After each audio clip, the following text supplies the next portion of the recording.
She was the people's princess, an iconic figure. But was Princess Diana murdered by the Secret Service on the orders of the British establishment? She died in Paris in a high-speed car crash, trying to escape the paparazzi. Because she was such an extraordinary woman, people find it completely unacceptable that somebody like that should have such an ordinary death, a car crash. Her companion, Dodi El-Fayed, and their driver were also killed. The French police concluded it was a tragic accident. But Dodi's grieving father has refused to accept this verdict.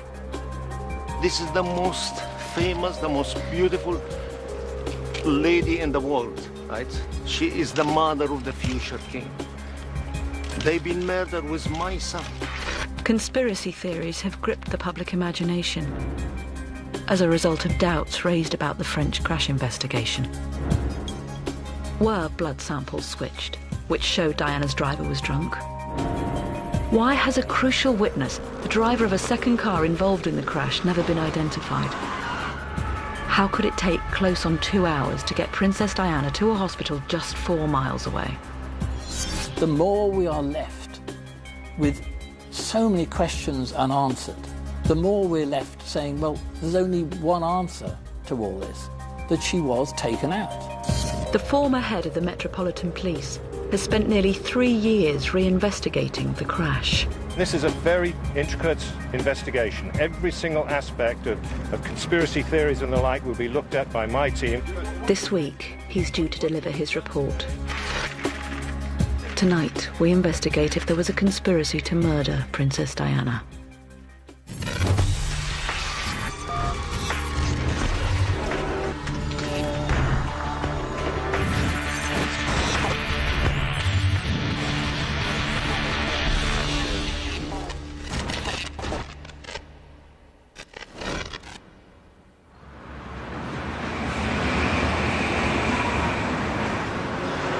Paris, August 30th, 1997.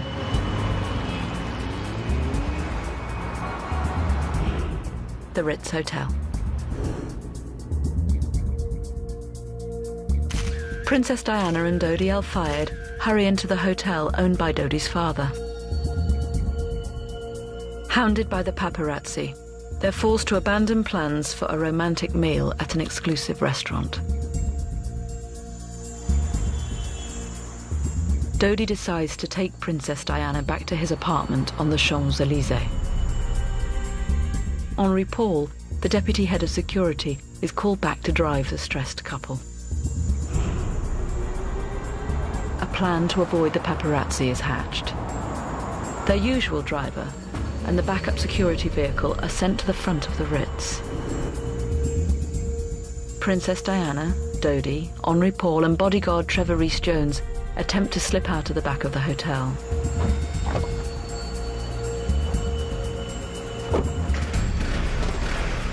But the paparazzi are not fooled and give chase.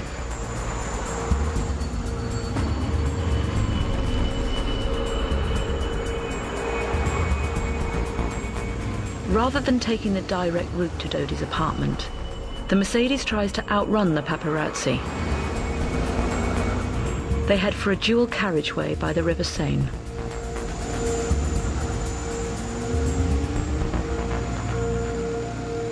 Four minutes later, the car enters the Alma Tunnel.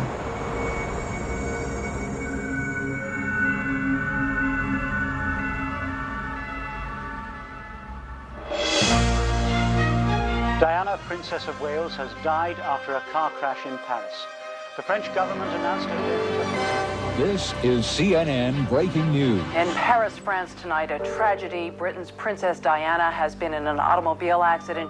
The princess's companion, Dodi El-Fayed, and the car's chauffeur were killed in the accident. A bodyguard in the car was also badly injured.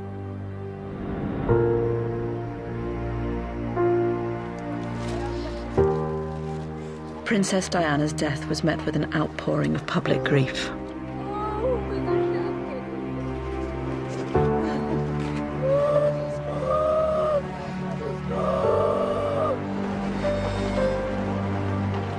There was bewilderment that her life played out in the public gaze and guarded in its every move could be cut short so suddenly.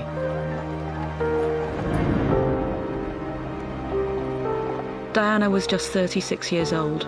She left behind 2 young sons.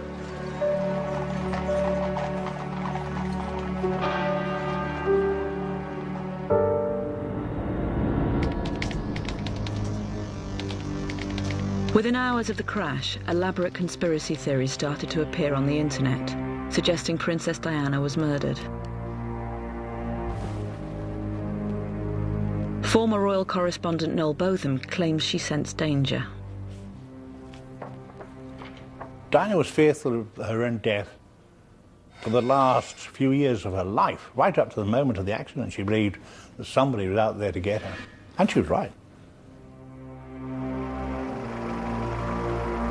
The Diana crash investigation was the biggest in French history. It was carried out by the country's top police force, the Criminal Brigade. After 2 years, it concluded her death was a tragic accident. The driver of the Mercedes, Henri Paul, was held to blame for the crash. He was found to be drunk. But this has failed to satisfy the public clamour for answers.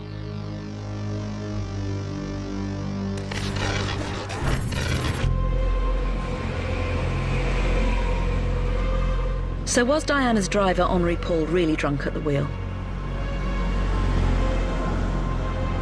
Just 8 hours after the accident, the French police carried out a post-mortem here at the Medical Legal Institute. Tests on Henri Paul's blood samples showed that he was clearly drunk. The results were meant to be confidential, but were leaked to the press.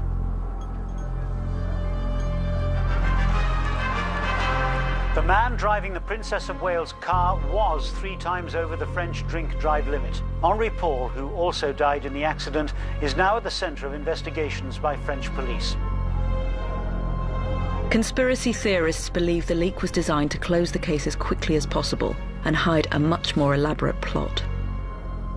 Right from the very beginning, the police decided that they had an easy scapegoat, a man who was dead, a man who couldn't argue back. It was a setup. They wanted to blame this man. This news went round the world, and he was instantly labelled the killer of Princess Diana.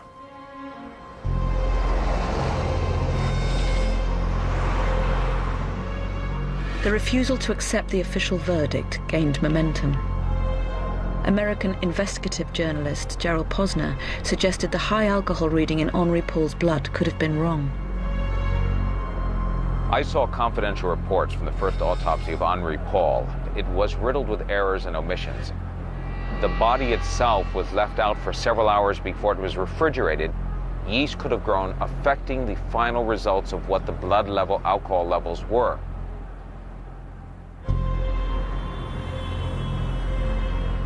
Serious errors were made at the morgue, which French officials initially denied.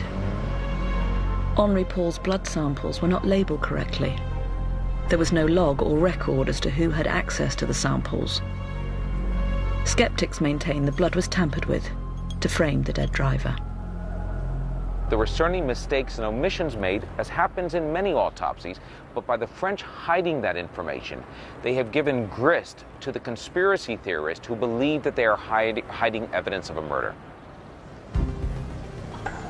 Mohammed Al-Fayed, the millionaire owner of Harrods, called a press conference shortly after the crash. His spokesman, Michael Cole, said he could show that their employee, Henri Paul, was not drunk. Henri Paul did not have any appearance of being overexcited and drunk as a pig, a quotation which incidentally appears again in the Evening Standard this evening. You will see the evidence for yourself. Before the world's press, they released CCTV from the Ritz. Security manager. Next will be the concierge. And finally, Henri Paul.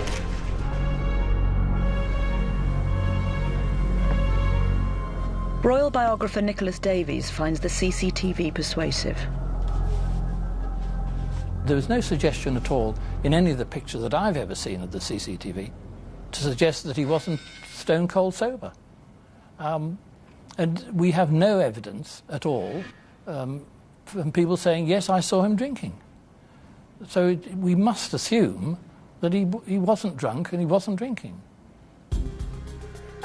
The footage also shows Henri Paul chatting to Diana's bodyguards, Trevor Rhys-Jones and Kes Wingfield. The two bodyguards swore that Henri Paul was not drunk when he got in the car to drive Diana dirty. They said their job would have been on the line.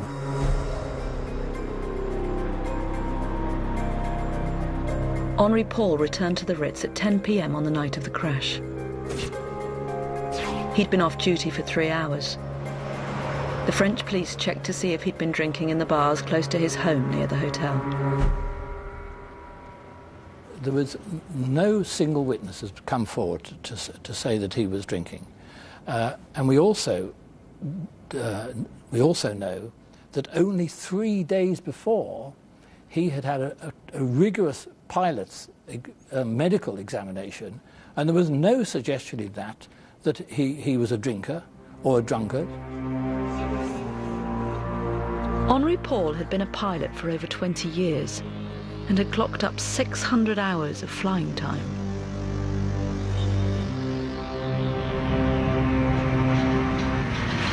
Claude Garec was Henri Paul's best friend.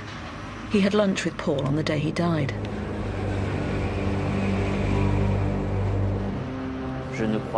I absolutely don't believe that the accident was the fault of my friend.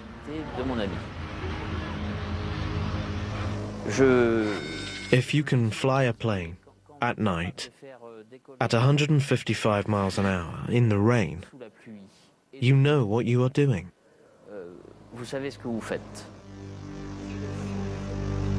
Within days of the crash, French officials realised the controversy over whether Henri Paul was drunk or not was getting out of hand. They ordered a second post-mortem. The results were the same as the first. He was 3 times over the French limit. Professor Pounder is a leading forensic pathologist. He analysed the post-mortem results for the British Medical Journal.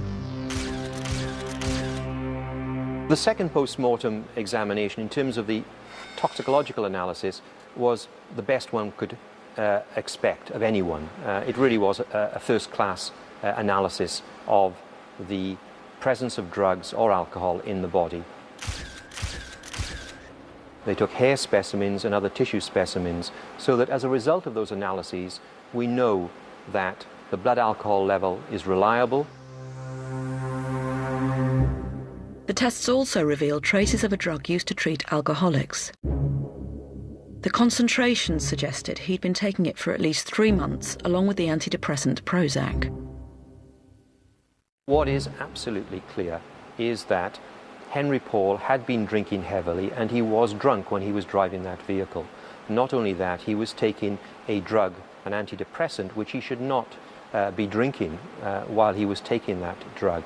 And both the alcohol and the drug in combination would have impaired his ability to drive the motor vehicle. But both post-mortems yielded an unusual finding that was seized upon by those convinced of a cover-up. Henri Paul's blood samples contained unusually high levels of carbon monoxide. Mohammed Al-Fayed suspected foul play. If you have a carbon monoxide in a blood of 24%, you can't walk. For I am certain there is a full play. It's not Henri Paul blood. And straight away, drunken driver, drugged, it's just unbelievable. Conspiracy theorists now fixed on the idea that the driver's blood samples had been switched. I was told there were 22 people who died in Paris that night, which were investigatable deaths for one reason or another. One of them was a man who had drunk half a bottle or more of vodka, who had sat in his car, having tied a hose pipe from the exhaust to the inside of the car, and he killed himself with carbon monoxide poisoning. That man's blood, according to my police spokesman, who I got in the pathologist's lab, that man's blood is the blood that was substituted for Henri Paul's.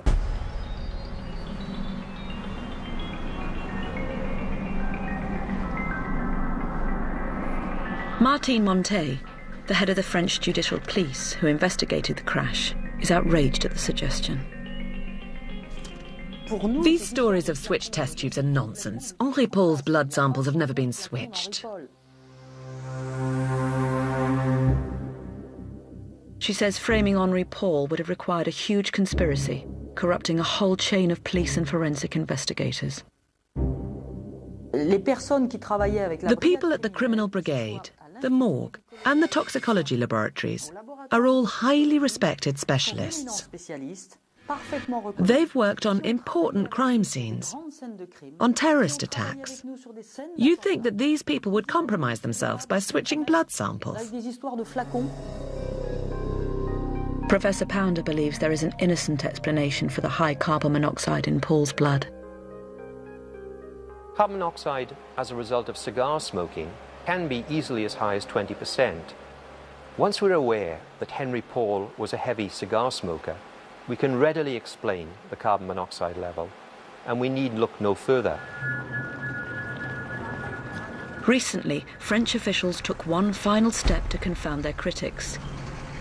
We've discovered they tested Henri Paul's blood and matched it with his parents' DNA. The blood was his. It wasn't switched.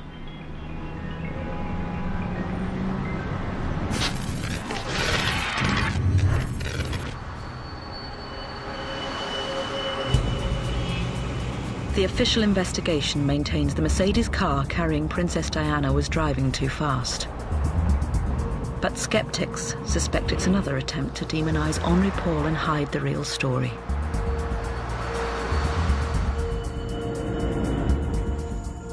Jean-Claude Mulez was Montet's deputy in the criminal brigade. His team concluded that before it entered the Alma tunnel, Diana's car was going between 75 and 95 miles per hour. The speed limit is just 30 miles per hour. The driver of the Mercedes almost certainly lost control of the vehicle here, which explains why he braked and why there are tyre marks on the tarmac. The experts examined these facts, and some of them concluded that he was driving at a very, very high speed. Working from the official French police map of the accident site, we've reconstructed the crash. For a speeding car, the approach to the Alma tunnel is difficult. It involves a left turn and a sharp dip. It's here where the car appears to lose control before hitting the 13th pillar.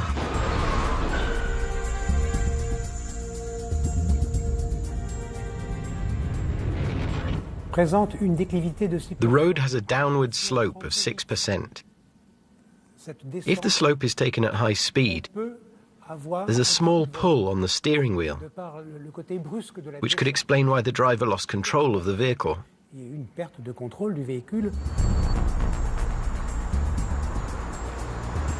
The Alma tunnel is an accident black spot. In the 15 years before Princess Diana's death, 8 people died and another 8 were seriously injured there.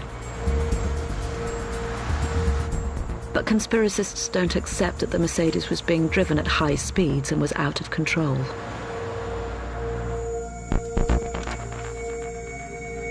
Noel Botham says he's found evidence which proves the car was going much slower than the official French account.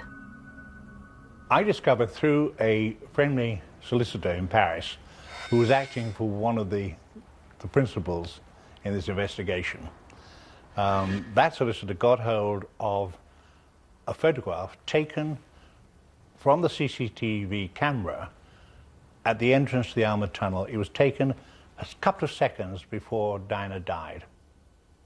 Botham has a copy of the photograph which he claims shows the car was only travelling at 64 miles per hour. It's taken through the windscreen of the car. It's very obviously a CCTV speed camera shot. You can very clearly see Henri Paul on the right, the driver. You can see Rhys Jones, the bodyguard, on the left here. In the back here are Diana and Dodie. The head of the French investigation, Martine Montet, is adamant the picture was not from a CCTV camera. We checked all the CCTV cameras for the whole route, from the back of the Ritz Hotel all the way to the tunnel. But unfortunately, no image was recorded. Embarrassingly for the French authorities, it seems all the CCTV cameras along the route were switched off after 9 p.m.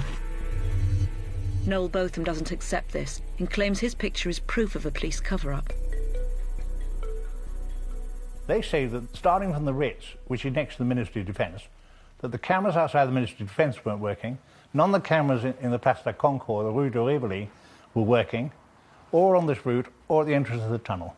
All 11 cameras, for some reason, were not functioning correctly on that night, of all nights. So where did it come from? We've established that the picture is one of those seized from the arrested paparazzi photographers. It was actually taken as the Mercedes pulled away from the Ritz. It's not a CCTV still from the Alma tunnel. So despite the conspiracists' attempts to prise open gaps in the police account, the available evidence suggests the Mercedes was travelling too fast.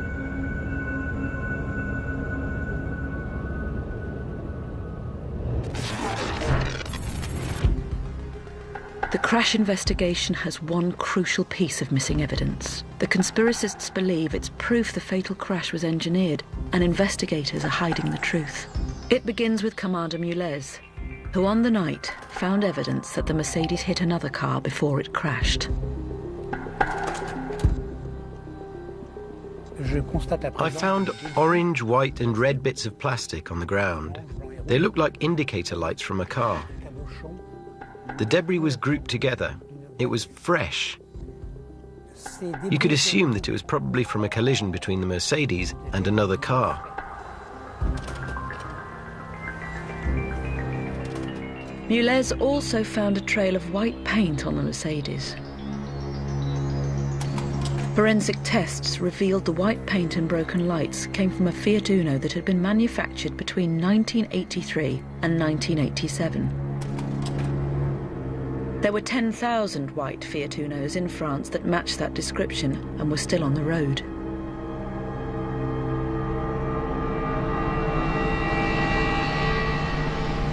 Our reconstruction shows what happened.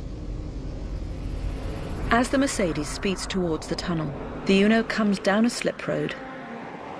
The Mercedes speeds over the dip and loses control.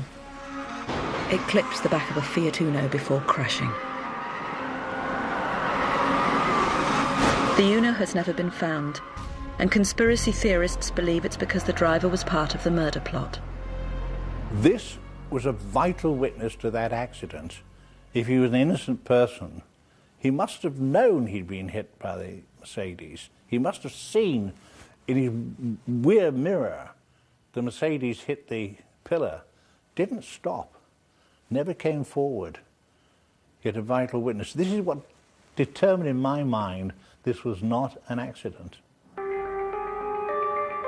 The French search for the Fiat Uno focused on 2 districts west of Paris on the basis of a partial sighting of the number plate by 2 witnesses. We must have checked between 3,500 to 4,000 vehicles over many, many months. We checked every single town in the 92nd and 78th districts. In each town, there were quite a few people who owned that type of vehicle.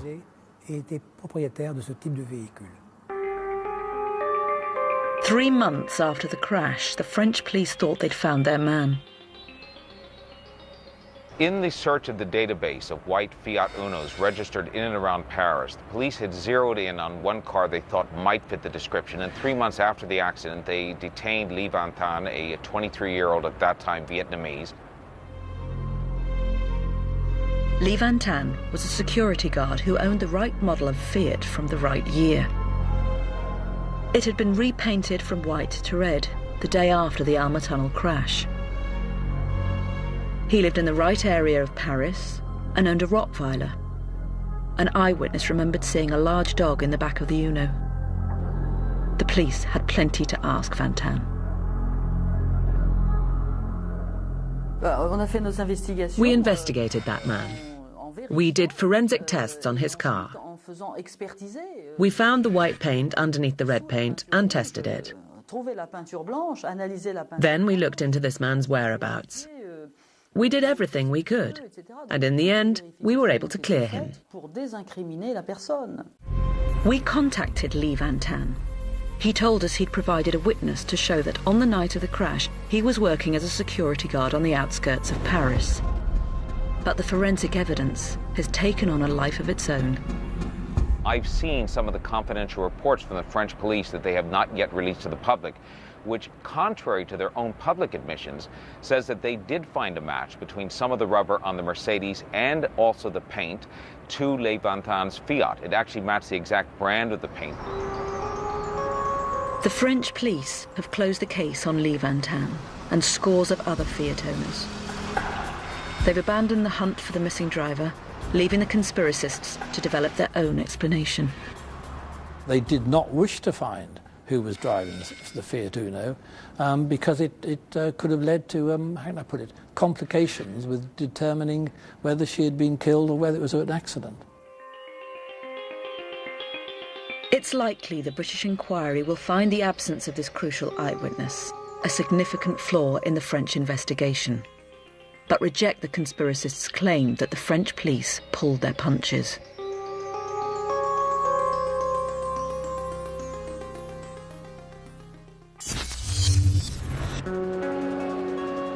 In the immediate aftermath of the crash, every detail of what happened was analysed worldwide.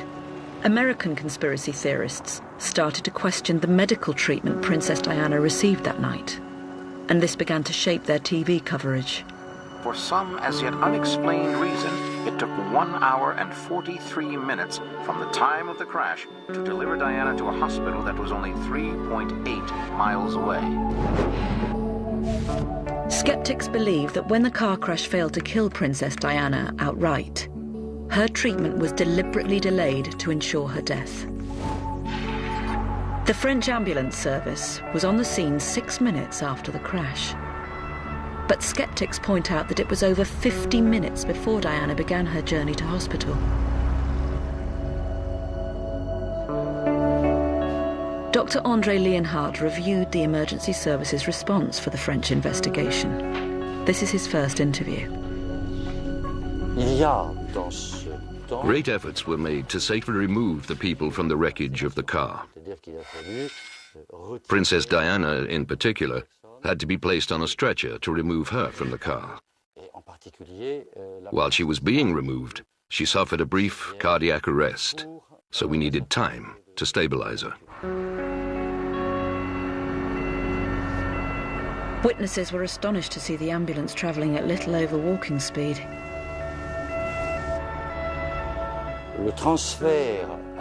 The transfer to the hospital was deliberately slow, because for people whose blood circulation is very unstable, we know even a slight acceleration or deceleration can cause cardiac arrest.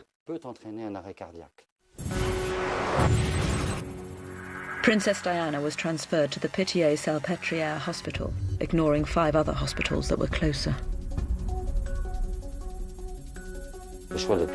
La Pitié-Salpêtrière was chosen for its expertise in treating serious trauma, most importantly, chest trauma. Diana had suffered a massive tear in the main pulmonary vein to her heart. Malgré la fermeture de cette plaie et un massage cardiaque externe puis interne de 2 heures, aucune efficacité circulatoire n'a pu être rétablie et le décès a été constaté à 4 heures du matin. I don't think it's possible to stop rumors. If people want to believe in a conspiracy, it's impossible to prove them wrong. What is clear from all the medical staff and paramedics working that night is that they wanted to save the person in front of them. That is absolutely indisputable. The French police have also been heavily criticised for the way they dealt with the accident scene. I found significant flaws in the French police probe at the accident scene. As a matter of fact, the accident scene wasn't even closed off for 1 hour until the chief of the French police arrived Dozens of tourists and local French citizens were able to stroll around the scene of the crash, the car itself. Some took souvenirs with them. Nobody took witness names. Literally several dozen witnesses left that night without ever being even identified by the French police. So it started off bungling from the very get-go. The tunnel was reopened just 4.5 hours after the accident. For the conspiracists, it smacks once again of a cover-up. They believe the authorities were hiding evidence of a murder. Within hours, everything was removed, washed down, filtered as though, right, that's the end of that one. It's extraordinary that they should have got rid of any possible evidence that was there so quickly when the Princess of Wales was the person who had died. The head of the French police inquiry says the passengers in the car were not the issue. We were not going to block the traffic for 3 days or a week on such a busy road. I mean, we'd taken all our photos, measured everything, gone over the whole area with a fine-tooth comb. That is the process we use for any traffic accident.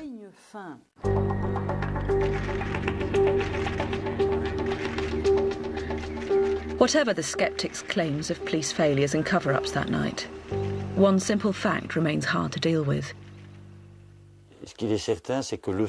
What is certain is that she was not wearing a seatbelt, and this made things worse. We would like to think that if she had been wearing a seatbelt, we'd have been able to save her.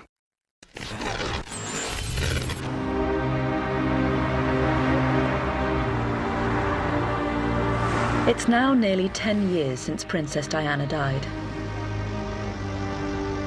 People from all over the world still travel to the Alma Tunnel to pay their respects. In that time, conspiracy theorists have worked up an elaborate backstory to explain the means and motive for what they believe was a murder plot. I believe that she was killed, and I believe our security services were behind it. The conspiracy requires a reinterpretation of the events in Diana's life. Her fairy tale marriage to Prince Charles in 1981 captured the world's imagination. Her beauty and innocent charm reinvigorated the royal family. But the marriage disintegrated and the dream turned sour. In a break from tradition, she shared publicly her sense of being cast aside by the establishment. People's agendas changed overnight. I was now separated, wife to Prince of Wales. I was a problem. I was a liability, seen as. And how were we going to deal with her? They see me as a threat of some kind. Diana refused to fade away. She championed causes with clear political overtones, campaigning against the use of landmines. She relished going beyond the brief of a traditional royal. Diana was on a total collision course with the British establishment. She didn't trust the establishment, she didn't trust the security services in Britain because she had been bugged. Her home had been bugged at Kensington Palace. For years, she was aware that she was being watched and afraid that she was being watched. In July 1997, just 6 weeks before her death, Princess Diana went on holiday to the south of France with an unlikely host, Mohammed Al Fayed. The Egyptian multimillionaire owner of Harrods was a controversial figure who'd been refused a British passport. Al Fayed's revenge was to reveal that he'd been secretly paying Conservative MP Neil Hamilton to ask questions about his case in Parliament. It was evidence of sleaze which helped bring down the last Conservative government. Inviting herself on a holiday with Mohammed Al Fayed was Diana being at her naughtiest, at her most mischievous. This was a chance to poke a finger at the British establishment and the royal lovers, the toadyists, as she called them. On the holiday, she met Mohammed's son, Dodi. press speculated that their relationship could be serious. A fortnight later, the couple arrived in Paris.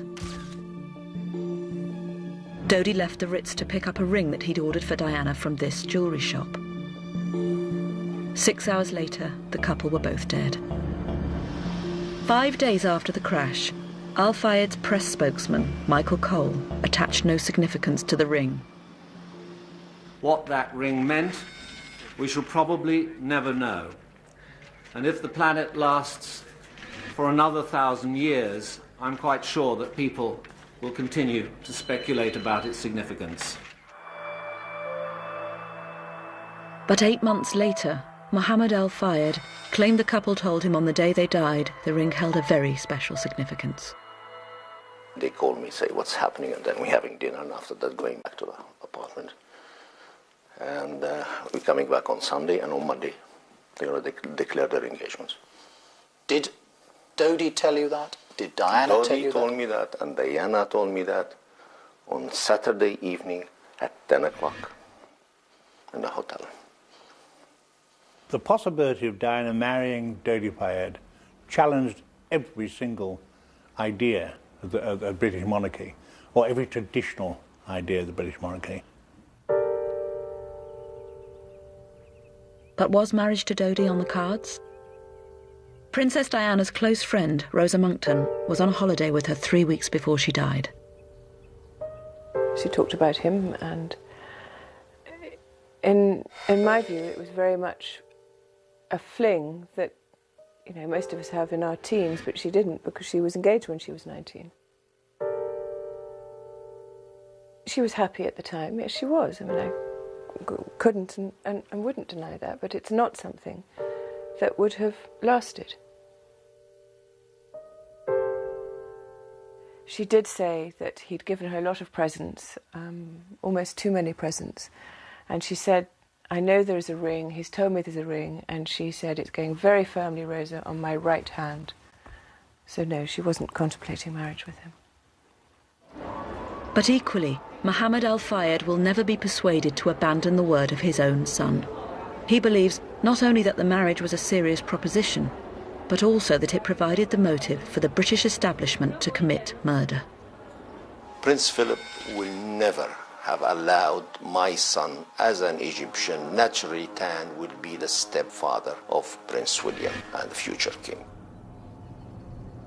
Mohammed Al Fayed claims Prince Philip was behind the assassination plot. You feel that what happened was caused by, authorized by Prince Philip? Definitely through the security service, 100%. Himself, as a racist at the core, it's well known. Grow up with the Nazi. You think he will accept my son to marry Princess Diana, the mother of the future king? It's a shocking allegation, but Mohammed Al Fayed is not alone in believing the couple were murdered. Conspiracy theorists believe the security services orchestrated the crash. It casts the events of that night in a completely different light.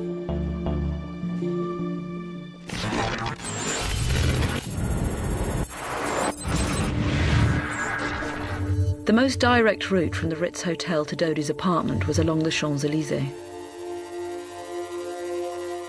For some reason, the driver, Henri Paul, set off in a different direction, heading west towards the Alma Tunnel. Conspiracists believe he took this route not to escape the paparazzi, but because he was told to by his intelligence handlers. Henri Paul is told what to do by, presumably, the French Secret Service. And why would he be told that? There's only one reason, because something was planned. And I maintain very strongly that what was planned was the killing of Diana.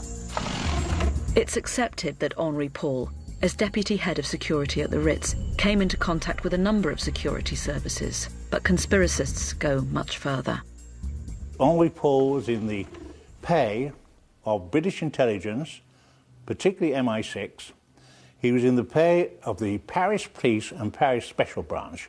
He was in the pay of the American intelligence services. And Henri Paul made a great deal of money out of it. After his death, it was discovered that Henri Paul had £140,000 in 6 bank accounts in Paris. A British spy gave credence to the theory. Former MI6 agent Richard Tomlinson came forward with a sensational claim about Henri Paul. It's been well established that he went missing for 2 or 3 hours on the night of his death. It could well be that he was with an MI6 handler during that time. But there's a problem with the conspiracy. It's potentially a suicide mission. It requires Henri Paul to be both perpetrator and patsy. Obviously, he was tricked as much as his clients, as Dodi and Diana, because he didn't take that route knowing he was going to die, clearly. Jean-Claude Mulez investigated Henri Paul's links to the secret services and found he was just a low-level informant for the French police. The person in charge of security at a large Parisian hotel automatically has contacts, good contacts with the police. He'll know the important people who are coming in and out of Paris. But to say that every month he receives a fat envelope from the secret services, in my opinion, is just absurd.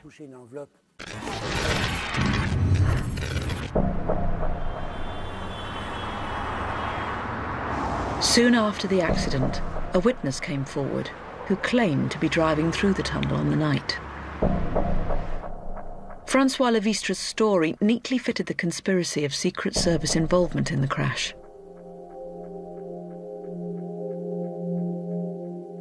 On an ITV programme, Levistre was questioned and claimed to have seen a massive flash of light before the accident. The flash? Was this flash like a photo flash? No, it was stronger than a photo flash. The Mercedes goes left, right, left. ITN royal correspondent of the time, Nick Owen, developed the theory. Now, this is an anti-personnel device, quite legal to buy in the UK, which sets off one enormously powerful flash of light. Shine this in somebody's eyes, and they'll be stunned, disabled, blinded for several minutes. So was this flash gun the spook's weapon of choice? Ex-spy Richard Tomlinson claimed MI6 planned to use exactly this piece of kit to orchestrate a fatal car crash in a tunnel. The target was former Yugoslavian President Slobodan Milosevic. The death of Diana was straight out of an MI6 assassination blueprint. The witness reported there was a very bright light in the tunnel, and as soon as I heard that made me click 2 and 2 things together. I think, oh, that is exactly one of the proposals that was used in the Milosevic document.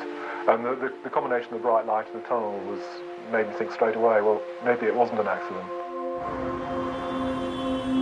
It was exactly the same system, same plan as was put into operation to kill Diana. There were no differences at all. It was an MI6 originated plan put into action not in a tunnel in Switzerland, but in a tunnel in Paris. Mohammed Al-Fayed was convinced that he discovered the method by which MI6 murdered Princess Diana and his son. It's not an accident. It is a murder, a very tragic murder. The car, when they left the Ritz, being followed up by MI6. One of the motorcycles with the floodlights blind Henri Paul. And this is definitely exactly what happened. The world's media seized on the conspiracy story, but the French police had immediate doubts.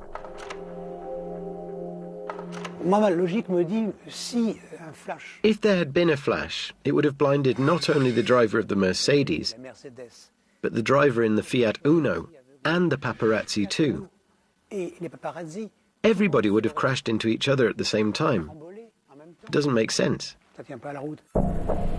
Levistre claimed to have seen the flash of light in his rear-view mirror while travelling at over 60 miles an hour through the tunnel. That witness was heard, and his account was analysed again and again.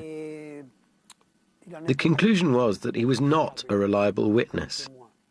Several witnesses stepped forward, claiming they'd seen things, for the most part things they'd read in newspapers.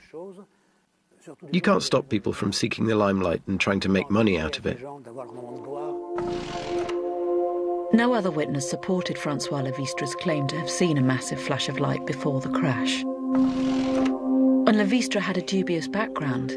In 1988, he'd been arrested for trying to sell his wife's unborn baby in a blaze of publicity. On a choisi de donner cet enfant parce que j'en ai discuté avec mon épouse, parce que cet enfant qui pourrait venir au mois de septembre ne serait pas le bienvenu chez nous. A year after the crash, Levistre elaborated on his story. In a British newspaper, he claimed he might have caused the crash by accidentally swerving in front of the Mercedes carrying Princess Diana. But he's never talked to the French police about this.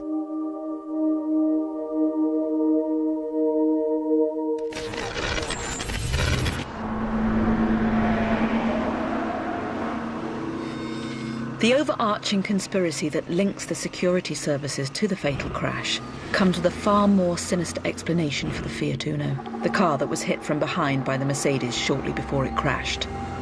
Conspiracists claim the missing Uno driver was part of the assassination plot, and this explains why he's never been found.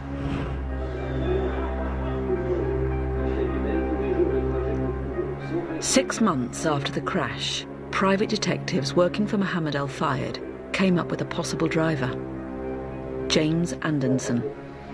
He was one of the top paparazzi photographers in France. Anderson had been part of the pack following Princess Diana and Dodi El Fayed in Saint-Tropez.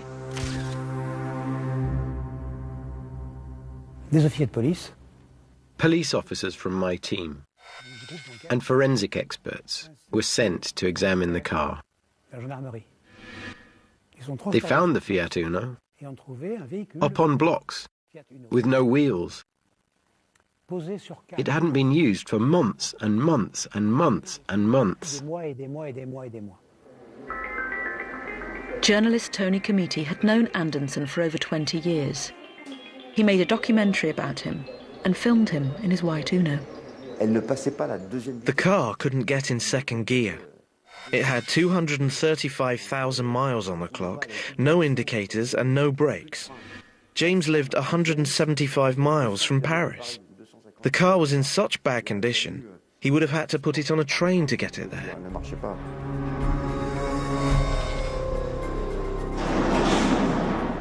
The French police carried out forensic tests on Anderson's Uno. Some paint samples matched the white marks found on the Mercedes carrying Princess Diana. Rubber samples from the bumper also matched traces on the Mercedes, and he'd replaced his left tail light. But the car showed no signs of having been involved in an accident. Furthermore, Anderson had a good alibi for the night in question. At midnight, Anderson was at home with his wife, 175 miles south of Paris. At 4 a.m, he travelled to Orly Airport and then took a 7:20 flight to Corsica. Anderson provided the French inquiry with airline tickets and toll road receipts to back up his story.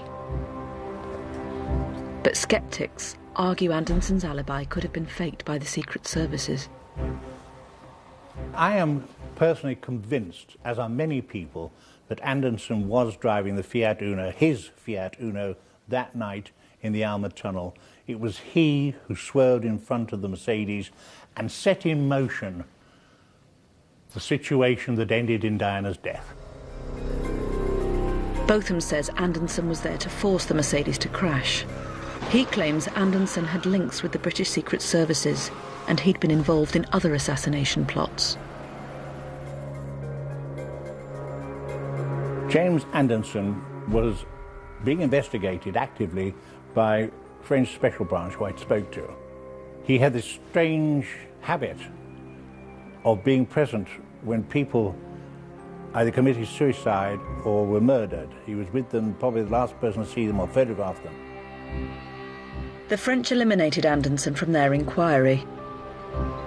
2 years later, he was found burnt to death in his car in remote countryside, 250 miles away from his home.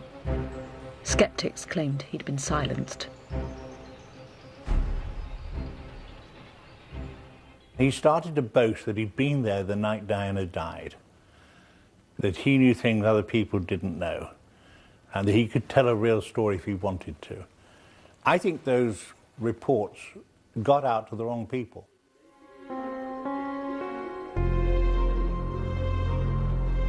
His friends find the idea that he was involved in a Secret Service assassination plot unbelievable.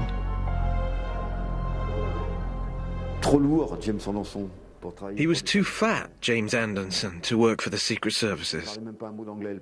He wanted everybody to believe that he came from a noble British family, but the poor guy didn't even speak a word of English. No, all that, it's just lies, rumours that tarnish his work. The real reason for his death may be altogether more personal. There was probably something going on in his love life. James, at a photo session in Saint-Tropez, told a group of us about a photographer whose wife had been unfaithful. He said, "If the same thing ever happens to me, I will commit suicide. I will have my last cigar and set myself on fire." And mysteriously, he died just like that, 3 years later. A French judge investigated Anderson's death and concluded it was suicide. No witnesses have come forward to place him in Paris on the night of the crash, and no evidence has been produced to link Anderson to MI6.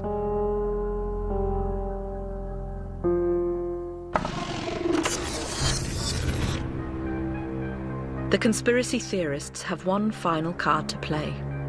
They say it provides both the motive and the urgency for the Secret Service plot to kill Princess Diana.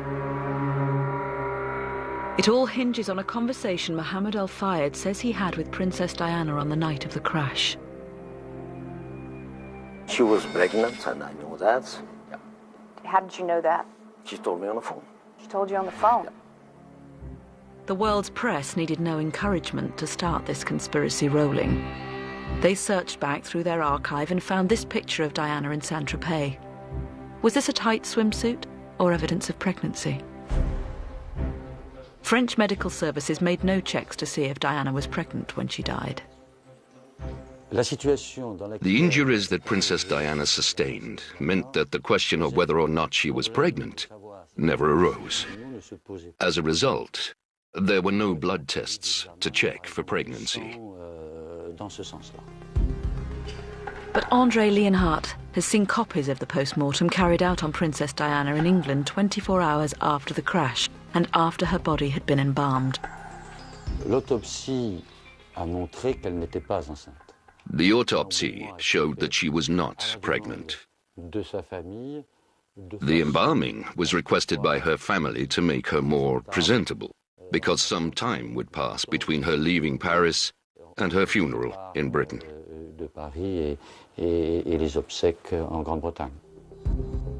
But Mohammed Al-Fayed believes the embalming was carried out to cover up evidence of her pregnancy. The discovery that Princess Diana's body was embalmed in Paris within hours of her death.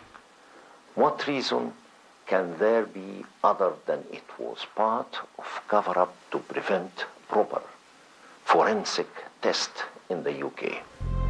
10 days before she died, Princess Diana visited this clinic in London for treatment of premenstrual tension.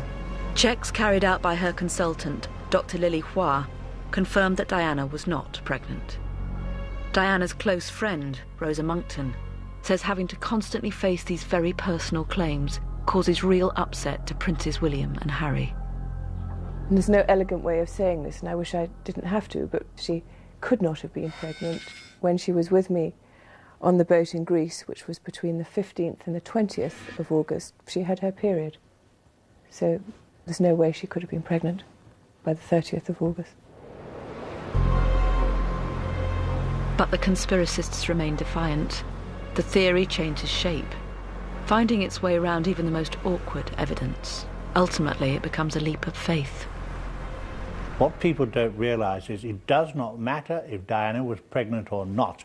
It's whether people believed she was pregnant that matters. Whether the establishment in Britain believed that the princess, the mother of the future King of England, was about to give birth to a half-Muslim child.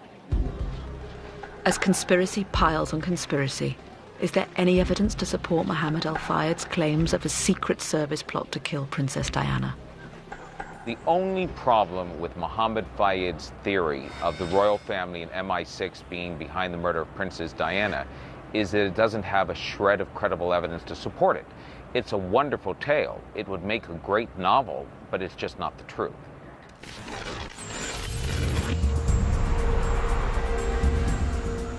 This week, Lord Stevens will make his judgment on the events of that night. It's hard to see how he will conclude the crash was anything other than an accident.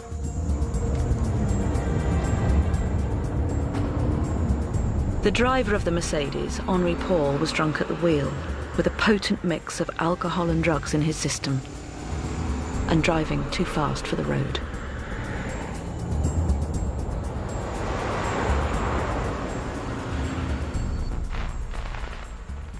French lawyers believe the final verdict could prove uncomfortable for the millionaire boss of the Ritz. Mr. Al Fayed, if he had been taken to court, could have been sued for damages. According to French law, the employer is responsible for his employee's actions whilst on duty. Henri Paul was driving the car whilst on duty under his boss, Mr. Al Fayed's orders. Therefore, Mr. Al Fayed is responsible for the accident. The Metropolitan Police inquiry is likely to support the French view that the chasing paparazzi were an important influence on the speed of the Mercedes. There was a horde of photographers who were following the couple, and they were very close to the Mercedes when the accident happened. Obviously, this causes annoyance and stress, but it is not the only explanation. The driver also lost control of the car. That's obvious.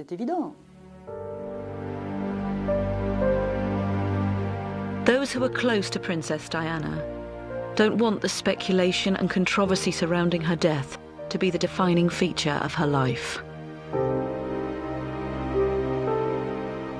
For the princes particularly, it has been very difficult for them. I think they find it, the sort of public ownership of their mother, a very difficult thing. And remember how young they were when she died, and to have this, you know, literally nearly 10 years after their mother's death, constantly saying, was she pregnant, was she going to be engaged, is very upsetting for them, for both of them.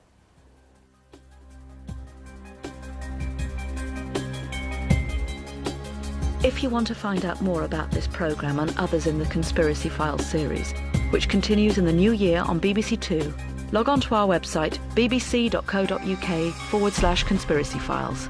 Test yourself against our survey of the biggest conspiracy stories of the last 2 decades and tell us what you think.